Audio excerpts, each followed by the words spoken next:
السلام علیکم، کیسے ہیں آپ سب؟ امید کرتی ہوں آپ سب بخیریت و عافیت ہوں گے الحمدللہ۔ آج میں آپ لوگوں کے لیے ملک صفدر حیات صاحب کی ایک نئی کہانی لے کر آئی ہوں۔ ہو سکتا ہے آپ لوگوں نے شاید کسی دوسرے چینل پر بھی سنا ہو، لیکن یہ ابھی نئی آئی ہے، تو بڑی ڈھونڈنے کے بعد ملی ہے۔ پھر بھی آپ لوگوں نے سنی ہو تو پھر سے سن لیجئے، کیونکہ آپ لوگوں میں سے بہت سے لوگوں کو یہ بات ہوتی ہے کہ اس کو ہم نے ادھر سنا ہے ادھر سنا ہے۔ ٹھیک ہے، اگر آپ کو اچھا لگتا ہے تو سن لیجئے پھر سے، ٹھیک ہے؟ چلیے، کہانی کا نام ہے بے صبرا، اور یہ کہانی ایک ایسے شخص کے گرد گھومتی ہے کہ جسے اللہ تعالیٰ نے سب کچھ دے رکھا ہے، لیکن پھر بھی اس میں اتنی لالچ بھری ہوئی، اتنا طمع بھرا ہوا ہے کہ اس نے اللہ کی جو مرضی اللہ تعالیٰ نے اس کے مقدر میں لکھ دیا تھا، لیکن اس نے اپنے ہاتھ سے سب کچھ خراب کر لیا۔ اس کو اپنی طاقت پر، اپنے بل بوتے پر بہت زیادہ بھروسہ تھا۔ اس نے اللہ کے فیصلے کا انتظار نہیں کیا، بلکہ اس نے اپنے ہاتھوں سے اپنے لالچ میں مجبور ہو کر معصوم زندگی کو ختم کر ڈالا۔ تو شروع کرتے ہیں دوہرے قتل کی لرزہ خیز داستان اور اس کا انجام۔ معاملہ خاصا سنگین اور گمبھیر تھا، اس لیے میں فوری طور پر حرکت میں آ گیا۔ وہ موسم سرما کی ایک ٹھنڈی ٹھار صبح تھی۔ ویسے کیلنڈر کا 8واں مہینہ سکھر اختتامی مرحلے میں داخل ہو چکا تھا۔ ماہ دسمبر کی 10 تاریخ تھی اور دن تھا جمعرات کا۔ میں حسب معمول تیار ہو کر تھانے پہنچا تو برآمدے میں چند لوگوں کو بے چین بیٹھے دیکھا۔ ان کے چہروں نے مجھے بتا دیا کہ وہ میرا ہی انتظار کر رہے تھے۔ میں ان پر سرسری نگاہ ڈال کر اپنے کمرے میں داخل ہو گیا۔ کمرے کے اندرونی فضا خوشگوار تھی۔ اندر اور باہر کے ماحول میں زمین آسمان کا فرق تھا۔ باہر کھلے میں یخ بستگی کا احساس ہوتا تھا، اور اندر ماں کی آغوش جیسی مہربان و مشفق حرارت کو واضح طور پر محسوس کیا جا سکتا تھا۔ اور یہ فرحت بخش اور گرمائش بردار چمتکار اس کوئلے والی انگیٹھی کا رہین منت تھا، جو میری برآمد سے قبل ہی دہکا کر کمرے کے ایک کونے میں میری کرسی سے تھوڑے فاصلے پر رکھ دی گئی تھی۔ میں اپنی کرسی پر براجمان ہوا ہی تھا کہ کانسٹیبل اکرام اللہ کمرے میں داخل ہوا۔ اس کا چہرہ اضطراب و اضطرار کی آمہ جگہ بنا ہوا تھا۔ اس سے پہلے کہ وہ منہ کھولتا، میں نے پوچھ لیا، اکرام اللہ، آج صبح ہی صبح تھانے میں رش کیوں لگا ہوا ہے؟ سب خیریت تو ہے نا؟ میرے استفسار میں ان لوگوں کی جانب واضح اشارہ تھا جو مجھے برآمدے میں بیٹھے نظر آئے تھے۔ کانسٹیبل میرا اشارہ سمجھ گیا اور جواباً بولا، ملک صاحب، میں انہی لوگوں کے بارے میں بتانے کے لیے آپ کے پاس آیا ہوں۔ خیریت بالکل بھی نہیں ہے جناب۔ 7 والے پنڈ میں قتل اور اغوا کی ایک واردات ہو گئی ہے۔ یہ لوگ اسی سلسلے میں رپورٹ درج کرانے ہمارے پاس آئے ہیں۔ اکرام اللہ کی فراہم کردہ یہ اطلاع کسی بم سے کم نہیں تھی۔ کمرے میں قدم رکھتے ہی ایک دھماکہ خیز خبر مجھ تک پہنچ گئی تھی۔ میں سیدھا ہو کر اپنی کرسی پر بیٹھ گیا اور کانسٹیبل سے سوال کیا، اکرام اللہ، کس کا قتل ہوا ہے اور کسے اغوا کیا گیا ہے؟ ان دونوں افسوسناک واقعات کا تعلق چودھری نظام الدین کے گھر سے ہے ملک صاحب، کانسٹیبل نے بتایا۔ چودھری صاحب کی بھابھی کو قتل کر دیا گیا ہے اور اسی بھابھی کی اکلوتی بیٹی یعنی چودھری صاحب کی سگی بھتیجی کو اغوا کر لیا گیا ہے۔ مجھے صرف اتنا ہی پتہ چلا ہے۔ آپ ان لوگوں کو اندر بلا کر تفصیل جان لیں۔ ان بندوں میں چودھری نظام الدین اور اس کا بیٹا ناصر علی بھی شامل تھے۔ ٹھیک ہے، میں نے اسبات میں گردن ہلائی اور گہری سنجیدگی سے کہا، تم صرف چودھری اور اس کے بیٹے کو اندر بھیج دو، باقی سب کو ادھر برآمدے میں ہی رہنے دو۔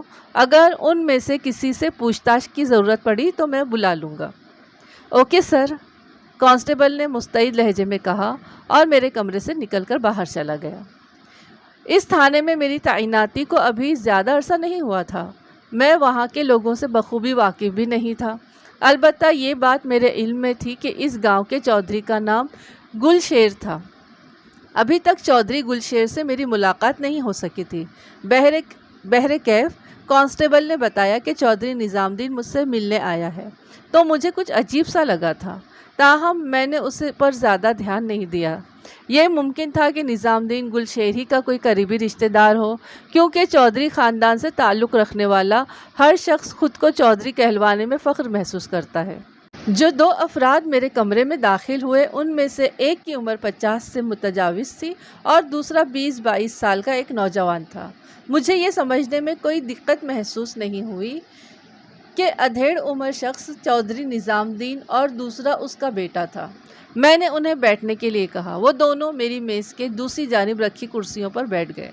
تھانے دار صاحب، آپ کو ابھی ہمارے ساتھ چلنا ہوگا، نظام الدین نے دکھی لہجے میں کہا۔ آج میرے گھر پر قیامت ٹوٹ پڑی ہے۔ میری بھابھی کو بے دردی سے قتل کیا گیا ہے اور اس کی بیٹی پینو کو اغوا کر لیا گیا ہے۔ پروین عرف پینو کا آج ظہر کی نماز کے بعد نکاح تھا اور وہ بھی میرے اس اکلوتے بیٹے ناصر کے ساتھ۔ لمحاتی توقف کر کے اس نے ایک بوجھل سانس خارج کی، پھر گلوگیر آواز میں بولا، جناب، میں تو کسی کو منہ دکھانے کے قابل نہیں رہا۔ پینو میرے مرحوم چھوٹے بھائی سلام الدین کی اکلوتی اولاد ہے۔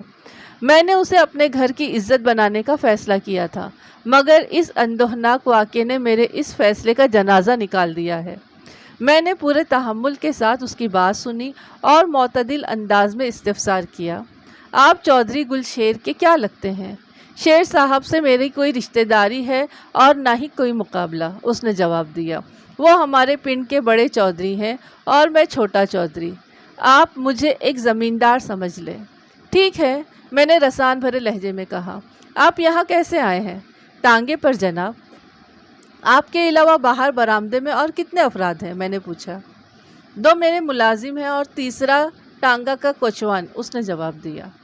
اس کا مطلب ہے کہ ٹانگے میں مزید 2 افراد کی گنجائش ہے، میں نے سرسری انداز میں کہا۔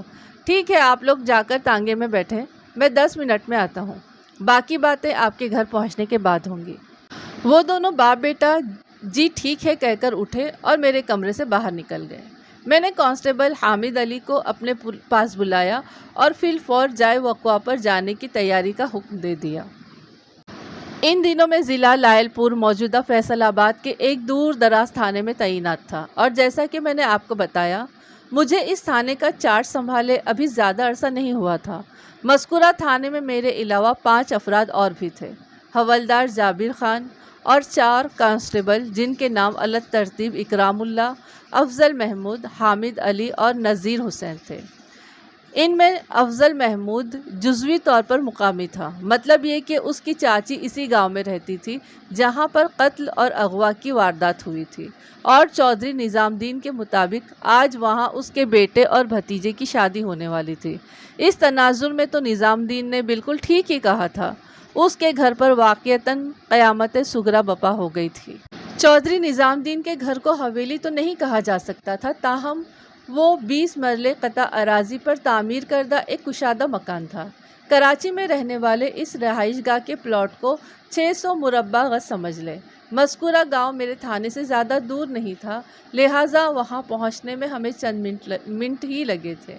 اس وقت صبح کے 10 بجے تھے۔ سورج طلوع ہوئے 3 گھنٹے ہو گئے تھے، مگر یہ طلوع کتابی معنوں کی تفسیر نہیں بن سکا تھا، کیونکہ ابھی تک کسی ذی روح نے سورج کا چہرہ نہیں دیکھا تھا، اور سردی کا یہ عالم تھا کہ الحفیظ الامان۔ چودھری نظام الدین سیدھا مجھے اس کمرے میں لے گیا جہاں اس کی بھابھی زینب عرف زینو کی لاش رکھی تھی۔ زینو کی عمر 55 سے 60 کے درمیان رہی ہوگی۔ وہ ایک چارپائی پر بستر کے اندر پڑی تھی۔ اس کے چہرے اور سینے سے لحاف ہٹایا ہوا تھا۔ اس کی شہرک کو کسی دھاردار تیز آلے یعنی چاقو یا چھری یا کسی خنجر کی مدد سے کاٹ دیا گیا تھا۔ گردن کے کٹاؤ سے خارج ہونے والے خون نے بستر اور زینو کے لباس کو بری طرح بھگو دیا تھا۔ اس امر میں شک کی کوئی گنجائش تلاش نہیں کی جا سکتی تھی کہ زینو کی سانسیں پوری ہو چکی تھیں۔ میں نے چودھری نظام الدین اور اس کی بیوی نرگس کے تعاون سے زینو کی لاش کو الٹ پلٹ کر اس کا تفصیلی معائنہ کیا تو پتہ چلا کہ گردن والے کٹاؤ کے سوا اس کے بدن پر کسی اور چوٹ یا زور زبردستی کے آثار نہیں تھے۔ زینو کی لاش کے نظارے سے میرے ذہن میں یہی تاثر ابھرا تھا کہ اس بیچاری ضعیف عورت کو قتل کرنے کی چندہ ضرورت نہیں تھی۔ اپنی صحت کے اعتبار سے زینو کو زندہ انسانوں میں شمار کرنا کسی سنگین مذاق سے کم نہیں تھا۔ ان لمحات میں مجھے ایسا محسوس ہو رہا تھا کہ چودھری نظام الدین مجھے زینو کی کھلی ہوئی قبر پر لے آیا ہو، اور میں اس قبر کے اندر پڑے ہوئے زینو کے استخوان کا معائنہ کر رہا ہوں۔